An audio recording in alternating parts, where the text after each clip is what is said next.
कागल तालुक्यातील बानगे गावचा कुस्तीपटू प्रथमेश सूर्यकांत पाटील यानं किर्गिस्तानमध्ये झालेल्या 15 वर्षाखालील आशियाई स्पर्धेत बाजी मारत सुवर्ण पदक पटकावले। 52 किलो वजनी गटात त्यानं सुवर्ण पदक मिळवलं। मंगोलिया, तुर्कस्तान, उझबेकिस्तान या पैलवानांना त्यानं चितपट करून त्याने भारताला सुवर्ण पदक मिळवून दिलं।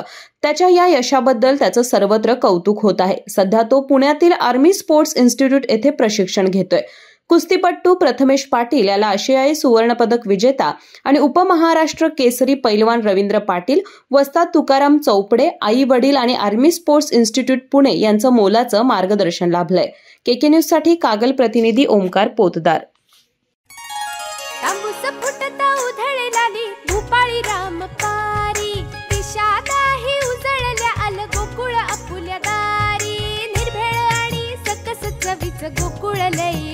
गोकुळची दर्जेदार दुग्ध उत्पादने। गोकुळ, अस्सल चव कोल्हापूरची।